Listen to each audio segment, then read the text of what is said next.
Bismillahirrahmanirrahim. Assalamualaikum warahmatullahi ta'ala wabarakatuh.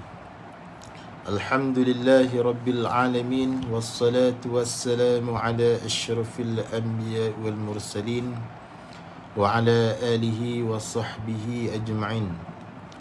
Qala rabbi syrah li sadri wa yassir li amri wahlul 'uqdatam min lisani yafqahu qawli.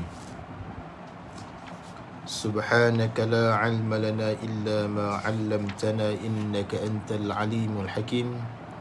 Wa la hawla wa la quwwata illa billahil 'aliyyil 'azim. Alhamdulillah, pertama sekali kita bersyukur kepada Allah Subhanahu wa taala kerana dengan limpah kurnianya dapat sama-sama sekali lagi kita diberi peluang mengadakan live untuk meneruskan bacaan kitab Fati Munyatul Musalli, iaitulah kitab yang membicarakan tentang sembahyang kita. Baik, jadi pada kali ini kita sambung pula pada muka surat 50. Tajuk dia sujud sahwi. Baik, qala musannifu rahimahullahu ta'ala, sujud sahwi. Tajuk dia sujud sahwi. Qala musannif, dan adab yang dituntut, dan adab yang dituntut memeliharakan dia memeliharakan dia solat tu dua perkara. Dan adab yang dituntut memeliharakan dia solat tu dua perkara. Pertama daripada dua perkara tu sunat hay'ah, sunat yang menghiasi sembahyang. Yang ni kita dah terang dah itu. Yang pertama daripada dua perkara yang dituntut memeliharakan dia tu. Yang pertama sunat hay'ah, sunat yang apabila kita tinggal dia tak perlu sujud sahwi. Ataupun boleh kita kata sunat yang menghiasi solat. Antaranya adalah takbir takbir intiqalat, takbir berpindah daripada rukun tu, ataupun bacaan ketika mana rokok dan sujud. Itu antara sunat hay'ah, sunat yang menghiasi, yang mana kalau kita tinggal dia tak perlu kita tempel, tak perlu kita ganti dengan sujud sahwi. Dan yang kedua daripada dua perkara tadi ialah sunat ab'ad. Sunat ab'ad ni adalah sunat yang perlu ditempel, perlu diganti dengan sujud sahwi tak kala kita meninggalkan dia.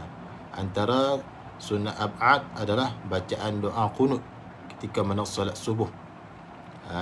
Tu. Dan antaranya lagi adalah tasyahud awal. Bacaan tasyahud awal adalah sunat ab'ad, yang mana kalau kita tinggal dia perlulah disunatkan kita sujud sahwi, itulah sujud kerana lupa. Kalau ditinggal akan dia sunat ab'ad tu dengan lupa. Dengan lupa ni maknanya tak sengaja. Kita tinggal tu dengan sebab kita lupa. Doa kunut kita lupa, tasyahud akhir kita lupa, atau sengaja, ataupun kita tinggalkan sunat ab'ad itu dengan sengaja, ditempel. Ini disunatkan tempel dengan sujud sahwi.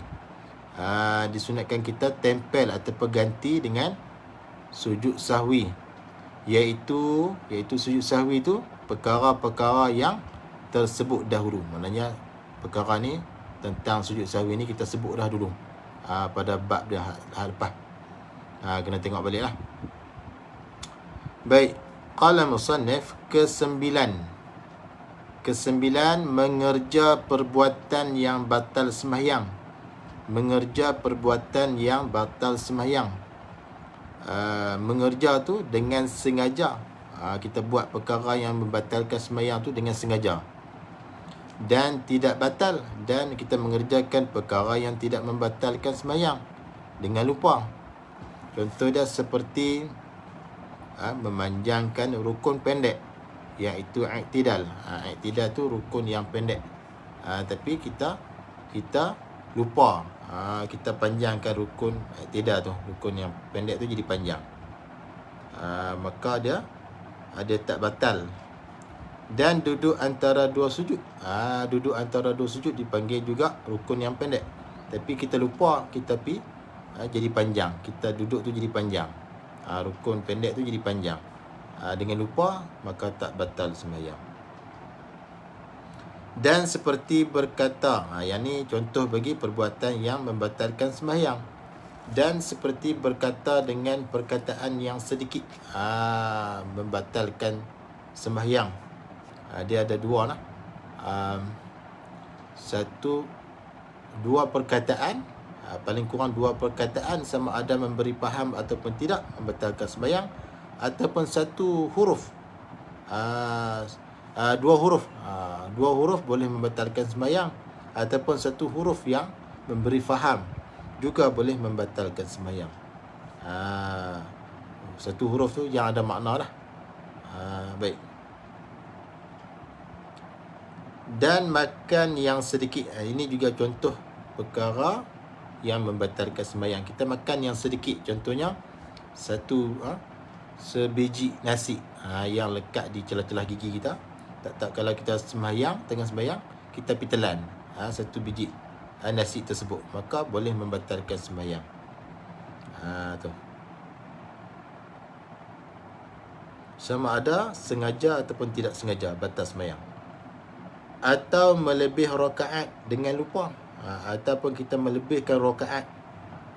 Sembahyang maghrib 3 rakaat, kita sembahyang jadi 4 rakaat. Sembahyang isyak 4 rakaat, kita sembahyang jadi 5 rakaat. Atau memindahkan rukun qauli yang tiada membatal,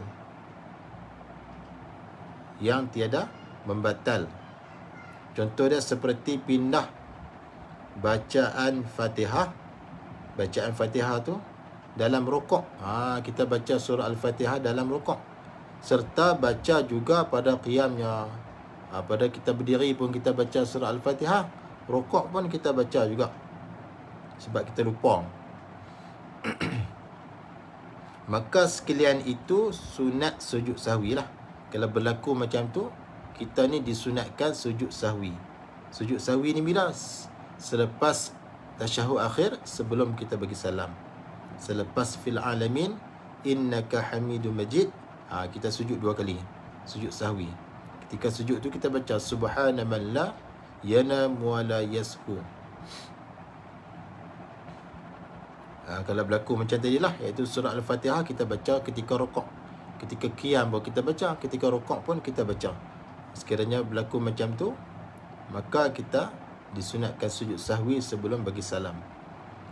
Atau kerana syak, syak ni maknanya 50-50, 50-50 syak. Ragu-ragu, syak ragu-ragu. Atau kerana syak tinggal sunat ab'ad yang tertentu. Contoh dia seperti syak, dia duduk ragu-ragu, adakah aku telah baca kunut ataupun belum baca kunut. Dia ragu-ragu tentang bacaan doa kunut ketika solat subuh tu. Baca ke tak baca lagi, dia tak tahu. Aku dah baca ke tak baca lagi. Dia ragu-ragu. Atau syak, adakah sembahyang aku telah 4 rakaat atau 3 rakaat. Dia syak pada sembahyang dia yang 4 rakaat. Dia kata, aku sembahyang ni 4 rakaat cukup dah ke ataupun masih 3. Dia ragu-ragu, dia syak. Jadi apabila jadi macam tu, apakah tindakan kita? Nescaya wajib ditambah 1 rakaat lagi. Kalau kita ragu-ragu 3 ke 4, kita kena tambah lagi 1 rakaat. Kena tambah lagi 1 rakaat. Jadi hukum ni sama juga macam orang tawaf di Baitullah. Semua pusingan 7 pusingan tawaf, tapi dia ragu-ragu 6 ke 7, dia kena tambah 1 lagi, 1 pusingan lagi. Tu kaedah dah. Kalau kita ragu-ragu sama ada 3 ke 4, kita kena tambah 1 rakaat lagi kalau sembahyang. Kalau tawaf 7 ke 6, 6 ke 7, tambah lagi 1 pusingan tawaf. Tu baik. Sabarlah hukum dah. Kita ambil yang kurang. Dan lepas pada tambah satu rakaat lagi tu, dan sunat sujud sahwi pada dua-dua masalah itu. Masalah tadilah, baca kunut, doa kunut ke dah baca ke belum? Dah baca ke belum? Yang tu kita kena sunat sujud sahwi. Dan masalah yang kedua, aku sembahyang ni 4 rakaat dah ke 3 rakaat? 3 ke 4? 3 ke 4 tambah satu rakaat lagi, dan sunat sujud sahwi pada dua-dua masalah tadi. Qala musannifu rahimahullahu ta'ala, dan sunat sujud sahwi bila tu? Jika ia seseorang yang sembahyang itu tinggal tasyahud awal. Kalau kita tinggal tasyahud awal tu, maka kita disunatkan sujud sahwi. Sebab apa? Kerana tasyahud awal itu kita panggil sunat ab'ad. Yang mana sunat ab'ad ini kalau kita tinggal dah, kita disunatkan tempel dengan sujud sahwi, ganti dengan sujud sahwi. Maka bangun ia seseorang yang sembahyang tu, ni masalah tinggal tasyahud lah. Maka bangun ia sampai kepada had rukuk. Dia tinggal, dia tak baca tasyahud awal, betul dia bangun tu pula sampai dah pada had rukuk ataupun lebih, dan lebih, maknanya had rukuk ataupun lebih sikit. Dia bangun daripada tu lah, dia terlupa nak baca tasyahud, kemudian dia bangun tu pula dah sampai had rukuk ataupun lebih sikit pada had rukuk. Sebelum betul lah, sebelum dia berdiri betul lah, maknanya dia bangun daripada duduk tu, yang dia terlupa nak baca tasyahud tu, dia bangun tu sudah sampai had rukuk ataupun lebih sikit, maknanya sebelum dia berdiri betul lah, yang memadai pada qiyam. Dan hak rukuk ini ialah bongkok. Hak rukuk tu, yang kata rukuk tu bongkok sekira-kira hulur tangan sampai kepada lututnya. Sekira-kira dia hulur tangan ni, dua tangan dia tu sampai sudah pada lutut dia. Tu. Maka dia disunatkan sujud sahwi sebelum bagi salam nanti. Itu pada masalah meninggalkan tasyahud awal, kerana lupa. Qala musannif, dan sunat sujud sahwi. Dan sunat sujud sahwi bila? Kalau tinggal kunut. Kalau kita tinggal bacaan doa kunut pada solat subuh, maka disunatkan sujud sahwi. Maka turun hingga sampai kepada hak rukuk. Dia berdiri, selepas daripada rukuk tu dia bangun, dia tak baca, dia terlupa nak baca doa kunut, kemudian dia turun tu hingga sampai hak rukuk, sampai hak rukuk, dan lebih ataupun lebih sikit, turun lebih sikit, tetapi belum hantar dahinya di tempat sujud. Dia turun tu dah sampai hak rukuk ataupun lebih sikit, dan dia belum lagi hantar dahinya di tempat sujud. Dahi dia tu belum kena lagi tempat sujud. Itu maksud dia. Kemudian maka bangun pula berdiri. Maka dia bangun balik berdiri. Dia bangun balik berdiri. Maka sunat sujud sahwi. Maka sunat sujud sahwi pada dua masalah ini. Masalah yang pertama yang tadilah, yang tinggal tasyahud tu. Masalah yang pertama tadi, yang tinggal tasyahud tu, dia terlupa nak baca tasyahud awal, kemudian berdiri betul tak sampai pada hak rukuk ataupun lebih sikit. Itu masalah yang pertama. Dia disunatkan sujud sahwi. Masalah yang kedua, dia terlupa nak baca doa kunut, kemudian dia turun dah sampai hak rukuk ataupun lebih sikit, kemudian dahinya tu belum lagi sujud di tempat sujud, maka dia bangun balik untuk baca doa kunut. Maka kedua-dua masalah ini disunatkan sujud sahwi. Kalau tinggal dengan lupa ataupun jahil lah. Syarat dia buat dua perkara tadi tu dengan lupa, dengan sebab lupa, ataupun dia jahil, memang dia tak tahu. Dengan tak tahu lah. Sengaja tak boleh.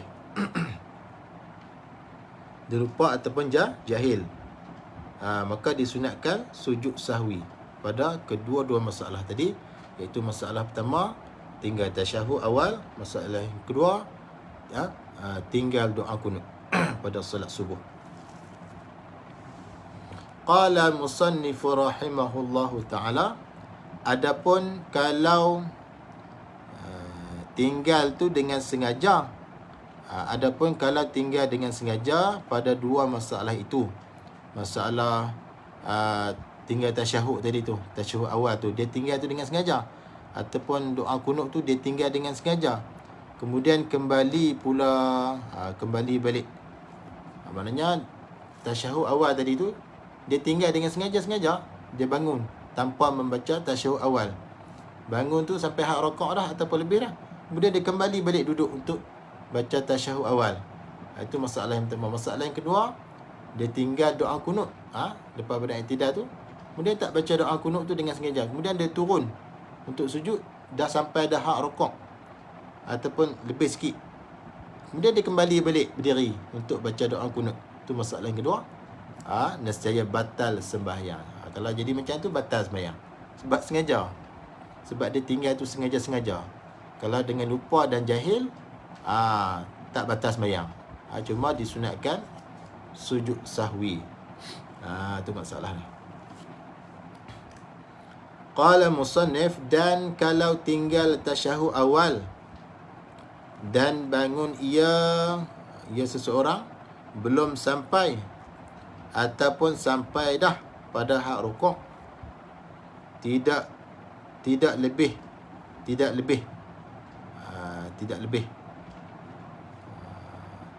maknanya dia tu tinggal tasyahud awal, dan dia bangun tu pula maknanya belum sampai hak rukuk ataupun dah sampai dah hak rukuk, tidak lebih, maknanya tak lebih daripada hak rukuk tu, kemudian duduk semula. Maknanya dia tinggal tasyahud awal tu, dia dah bangun dah, dan dah dia sampai dah hak rukuk ataupun belum sampai hak rukuk, kemudian dia duduk balik. Maknanya dia tak lebih pada tu lah, tak lebih pada hak rukuk, kemudian dia duduk semula untuk baca tasyahud awal, dia duduk balik, maka tidak sunat sujud sahwi. Kalau jadi macam tu tak disunatkan sujud sahwi, kerana sedikit perbuatannya, dikira sedikit perbuatan lah, sebab dia tinggal tasyahud, dia bangun tu belum sampai hak rukuk ataupun dah sampai hak rukuk, kemudian dia duduk balik untuk baca tasyahud, maka tidak perlu sujud sahwi, kerana perbuatan itu dikira sedikit. Tapi kalau dah lebih sedikit daripada hak rukuk, maka disunatkan sujud sahwi. Kalau tak lebih daripada hak rukuk, dia duduk balik untuk baca tasyahud, maka tak perlu sujud sahwi, kerana perbuatan tersebut dikira sedikit. Qala musannif, dan kalau tinggal qunut, ini pada masalah qunut solat subuh, dan kalau tinggal qunut, tinggal doa qunut, dan turun ia seseorang yang sembahyang itu belum sampai ataupun sampai kepada hak rukuk, dia tak baca doa qunut, sami Allah liman hamidah, dia tak baca doa qunut, kemudian dia turun belum sampai hak rukuk. Hak rukuk macam ni, dia tak sampai baru duk tera tu, ataupun dah sampai hak rukuk,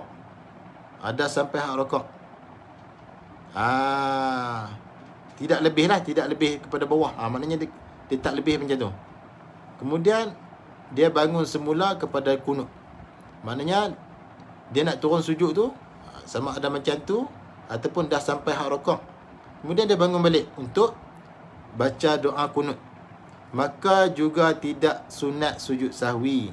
Kalau jadi macam tu tak perlu sujud sahwi. Kerana apa? Sedikit perbuatannya, perbuatan tersebut dikira sedikit. Syarat dah jangan bagi lebih pada hak rukuk lah. Jangan bagi lebih hak rukuk. Dia setakat hak rukuk ataupun sebelum hak rukuk, maka dia bangun semula untuk membaca doa kunut, maka tak perlu sujud sahwi, kerana perbuatan tersebut dikira sedikit. Tapi kalau dah lebih pada hak rukuk, maka dia disunatkan sujud sahwi lah, sebelum bagi salam.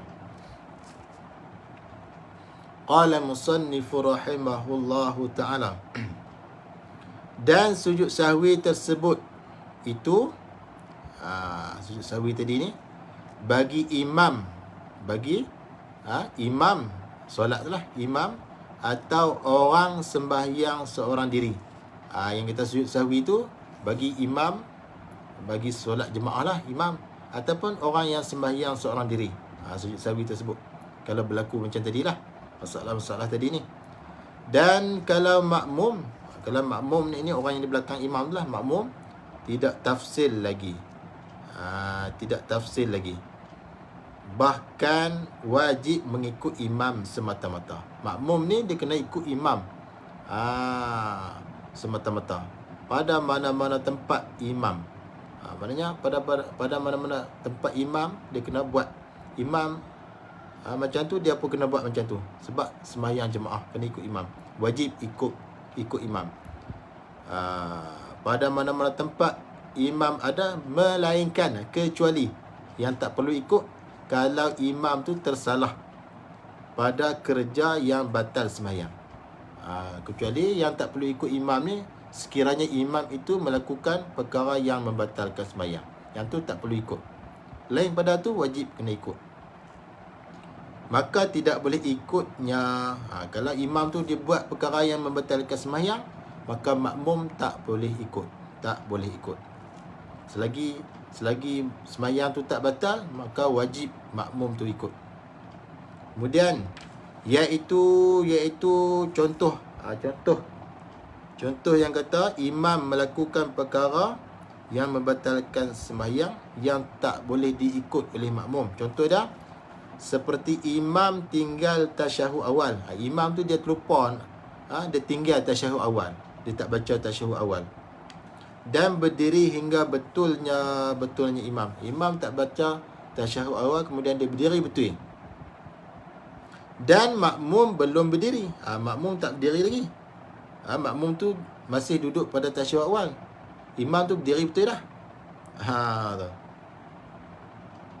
Dan kemudian imam dah berdiri betul dah, dan imam turun semula baca tasyahud. Imam tu dah berdiri betul dah, dia pergi duduk balik. Duduk tasyahud awal tu, duduk balik. Kemudian maka makmum tidak boleh baca tasyahud dengan imam. Kalau bila jadi macam tu, imam lupa nak baca tasyahud, kemudian imam berdiri betul, makmum masih duduk lagi. Kemudian imam dah berdiri betul tu pergi duduk balik tasyahud awal dan baca tasyahud awal.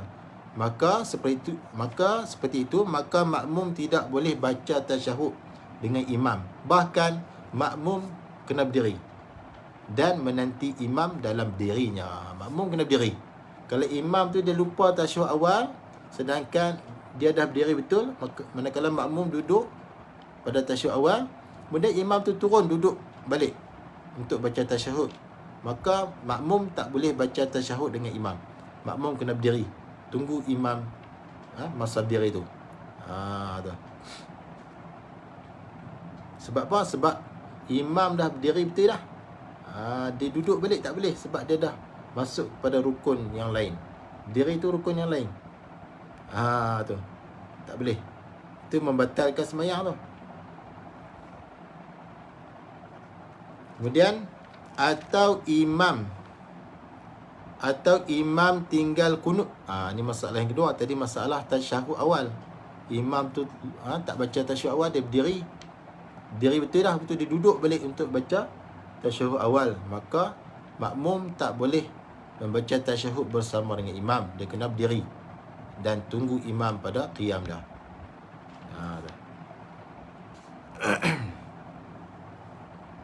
Atau imam tinggal kunut. Ni masalah yang kedua. Imam tu dia tinggal kunut, tinggal bacaan kunut. Sami Allahu liman hamidah, kemudian tak baca, dan turun sujud dengan sempurna hantar anggotanya yang 7.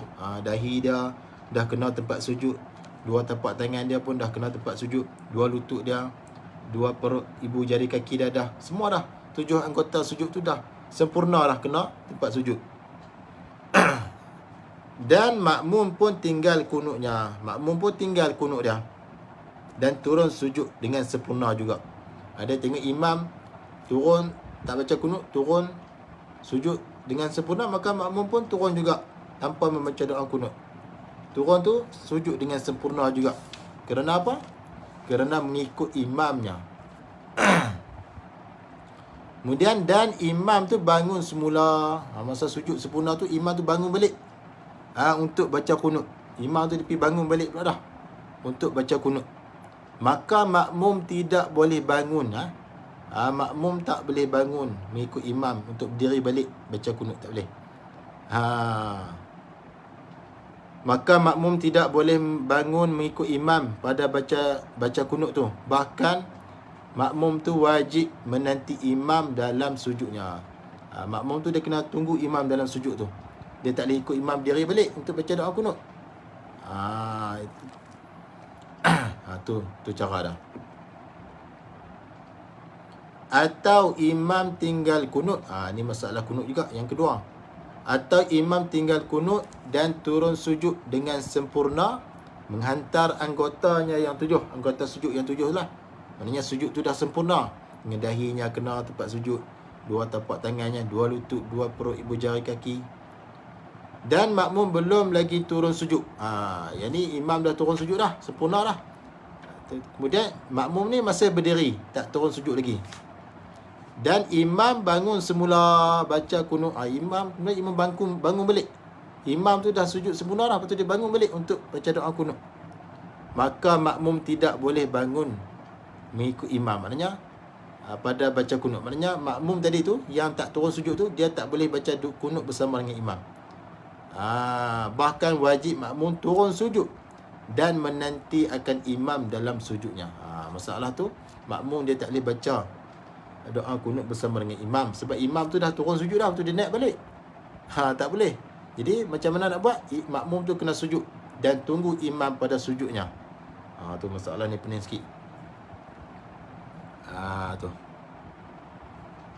Atau ni masalah seterusnya. Atau imam tinggal tasyahud awal dan berdiri hingga betulnya imam. Imam tu dia tinggal tasyahud awal, kemudian dia berdiri betul dah. Dan makmum pun tinggal tasyahudnya. Dan turut berdiri. Makmum pun berdiri juga, tinggal tasyahud. Sebab apa? Kerana mengikut imam. Sebab dia ikut imam. Imam bangun tak baca tasyahud, diri betul. Makmum pun tak baca tasyahud, diri betul juga. Sebab apa? Sebab makmum tu ikut imam. Dan imam duduk semula baca tasyahud. Imam berdiri betul tu duduk pula dah. Duduk pula dah baca tasyahud. Maka makmum tidak boleh mengikut imam pada baca tasyahud. Jadi makmum berdiri betul tinggal tasyahud tadi tak boleh ikut imam pergi duduk baca tasyahud pula, tak boleh. Bahkan wajib menanti imam dalam berdirinya. Dia kena berdiri lah. Makmum tu kena berdiri, dia tak boleh ikut imam pergi turun sujud, pergi turun tasyahud. Sebab dah berdiri lah. Dia tak boleh ikut. Dia kena tunggu imam pada berdiri dia tu. Tu masalah dah. Baik.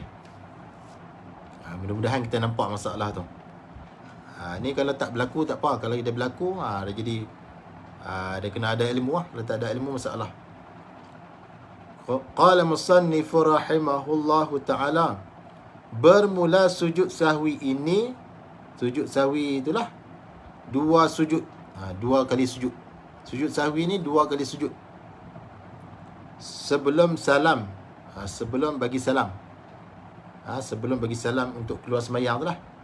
Maknanya sebelum bagi salam tu kena sujud 2 kali sujud. Kalau banyak lupa sekalipun, 2 kali sujud sahaja. Kalau lupa tu banyak sekalipun, yang sujud tu 2 kali saja.